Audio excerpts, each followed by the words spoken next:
Where are we, Mark? We're in the eastern desert. By the Red Sea, in near Mecca. Not too far from the Off the Mons Porphyry, where they core the porphyry. pretty much.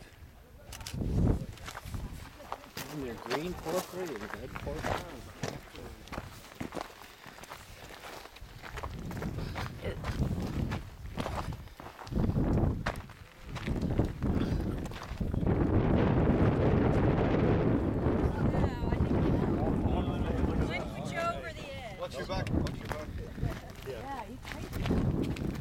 I was going to talk about this a little bit. We want to get our setting and what we're doing here. I think you paid good money to come out here and see a pile of rock here.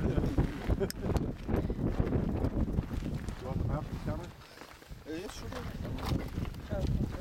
Use the buffalo. That's your first piece, huh? Yep.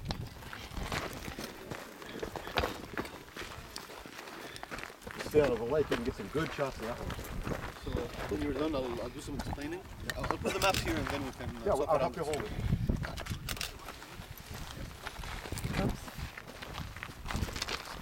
Yeah. Okay, if you want to come closer, I'll show you the location we're at, the map. Because that's the Red Sea, here. And Iguna, this is where we're staying. What does that mean? El Guna. Iguna means, in Arabic, means the bay. The bay. Some Iguna, the quiet bay. Okay. So we're staying in Iguna. Hurghada, it's 20 kilometers south of Iguna, which is here.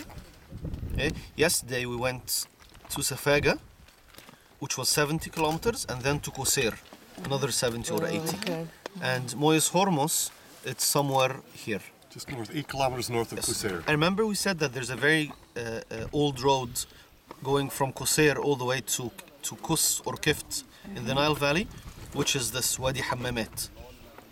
This big quarry what kind of stone is it, Dr. Ken? The black stone for sarcophagus? Basalt for sarcophagus. A lot of interesting inscriptions here. Extremely important route for us, though, to remember. This is the route in ancient times. And as Tamara was saying, this is the pilgrimage route, too, Yes. to go over to Mecca. So you'd live along the Nile, you'd go across yeah, that, and then and then from there you'd take a ship over to Saudi Arabia, which is here. And the fort was here, that we saw yesterday. So like Dr. Ken was saying, the people lived along the Nile Valley, of course, went through Wadi Hammamet to the fort a couple of days, took the boat all the way to Saudi Arabia. Okay, we have still boats going from Safaga to Saudi Arabia for pilgrims. It's much faster now, taking 2 or 3 days. And you see how it's all mountain. I mean, this is the eastern desert filled with mountains. There's only 2 real roads, and then the stuff that we're on now is these little tiny yellow things and lessers. Yes. And Where are we now again? yeah, we're coming to that. Somebody just Remember yesterday when we went to the fort, they had a map on the floor. Something was wrong with the map. Yes, If you've yeah. noticed, Claudianus one instead of It's upside Porphyritus. down, yeah. Remember this? Yeah, it wasn't very accurate. They had the north. They had the like north. reversed or They had the Yeah, north at the the south. north was wrong. So what we did today is we left Iguna, which is Iguna here, and we drove to Monos Claudianos, which is No, Porphyritus, which is here. We're not here yet. We're in the loading rack on the edge of the mountains. So you wonder really how the Romans found the area. It's the only place in the world with this type of porphyry, the pink flaked porphyry. Really Probably amazing. some was it? Bedouin brought him a little stone or something. Yes. Well, I think they were probably Jay, looking for a somebody else pass said through, like Hammamet. They wanted something further north. The only roads we have are this thing here, Wadi Hammamet, and then this is over here is the Via Hadriana from the 2nd century A.D. But other than that, they had to find these little trails through here. They're also looking for unusual stones, I'm sure, as well. The whole area is part of the Rift Valley, and this goes all the way from Kenya, Tanzania, all the way up into Israel.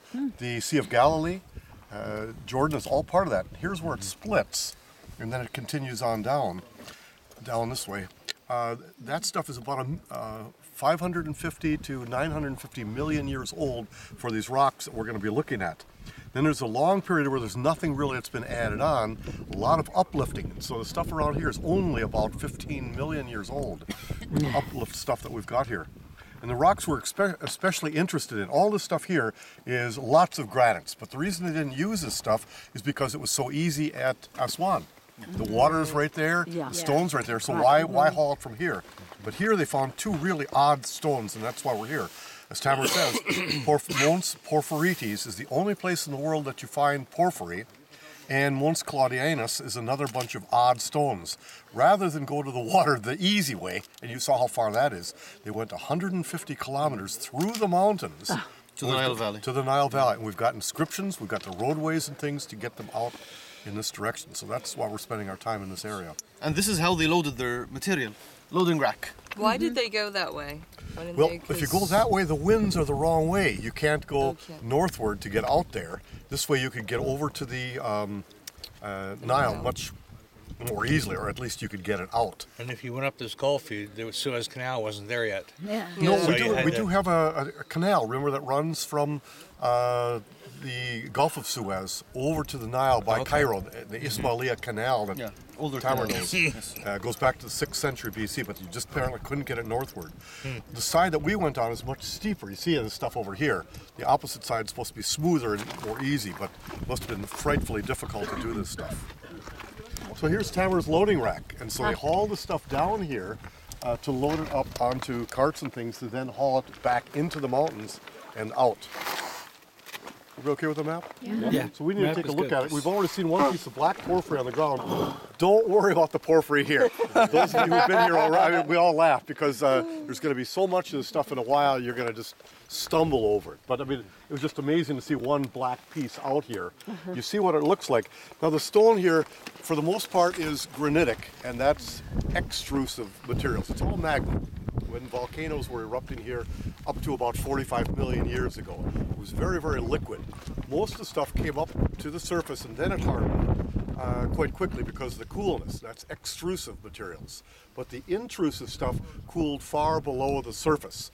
That's where you can get large crystalline materials, and that's where you get the porphyry. So porphyry is found in this particular area. It's intrusive, cooling below the ground with larger pieces of crystals. And that's why you get those phenocrysts. It's Phenocrysts. The little white dots that you find in here are the phenocrysts. Same hardness as the outer parts of the stone. And then you're going to find lots of granitic materials. Quartz in there too. And in quartz you're going to find veins or bits of gold. And in that stuff, there are over 100 found Roman and Pharaonic period in the Eastern Desert.